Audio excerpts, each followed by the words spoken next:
अच्छा सर, ये electron gain enthalpy क्या होता है? सबसे पहले अगर ये समझ में आ गया तो आंसर खुद ब खुद आ जाएगा। देखो, कोई भी एलिमेंट होगा, वो इलेक्ट्रॉन को जब गेन करेगा तो एनर्जी रिलीज होती है। एक बात यहां पे मैं बता दूं, दो लगे हाथे में दो बात बताता हूं। एक की बात करेंगे बेटा आयनाइजेशन इंथैल्पी, ओके, और एक बात करेंगे इलेक्ट्रॉन गेन इंथैल्पी। सर ये दोनों में फर्क क्या है? एक बात समझना कि अगर एक न्यूट्रल एटम होगा, gaseous neutral isolated gaseous atom, उसमें अगर इलेक्ट्रॉन को बेटा ऐड करोगे तो एनर्जी रिलीज हो जाएगी। अगर इलेक्ट्रॉन ऐड करोगे तो एनर्जी रिलीज हो जाएगी, एक कंडीशन है। अच्छा, उसके बाद आयनाइजेशन इंथैल्पी कहता है कि अगर आप इसको एनर्जी देंगे तो ये इलेक्ट्रॉन रिलीज कर देगा। क्या बात है सर, क्या बात है सर, समझ में आ रहा है? एनर्जी देंगे तो ये इलेक्ट्रॉन रिलीज कर देगा।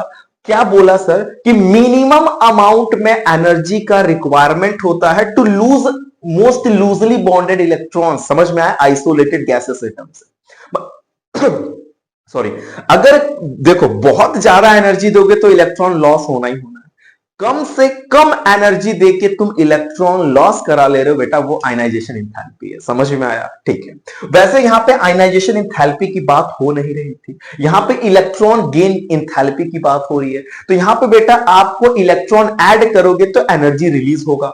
अब कैसे? मान लो किसी को पैसा बहुत सारा, मान लो ऐसे मैं घूम रहा हूं, मेरे पास तो पैसे हैं, मेरे को कोई पैसा दे दे, मैं एनर्जी रिलीज करूंगा, तुरंत जाऊंगा शोरूम में कपड़ा लूंगा, शूज लूंगा, ये सारी चीजें परचेज, एनर्जी रिलीज होने लगेगी, तुरंत बाइक चेंज, कार में आ जाऊंगा, है ना, ऐसे सब चीजें होने लगेगी। समझ में आया? तुम्हारे साथ भी जनरली ऐसा होता होगा, ठीक है, कि कोई जैकपॉट आ जाए हमारे पास, ऐसा कुछ सोचते होंगे। चलो यहां पे देखो कि when an electron is added, यहां पे is, when an electron is added to a neutral gaseous atom to convert into negative ion, the enthalpy change. ठीक है, ये देखो ध्यान से समझा रहा मैं यहां पे, कोई भी neutral atom, gaseous neutral atom है, उसमें तुम इलेक्ट्रॉन ऐड कर दो बेटा, यहां पे हो गया नेगेटिव। जब इलेक्ट्रॉन तुम पैसा लोगे ना बेटा, तुम्हारे पास पैसे तो बढ़ जाएंगे, लेकिन तुम कर्ज में हो जाओ, पैसा ना लेना भैया, पैसा दे देना। ठीक है, समझ में आया? चलो, एक्सोथर्मिक का मतलब होता है, अच्छा ये बताओ अगर मैंने एनर्जी रिलीज किया, ये आपको पता होना चाहिए, तो वो बेटा माइनस में होगा।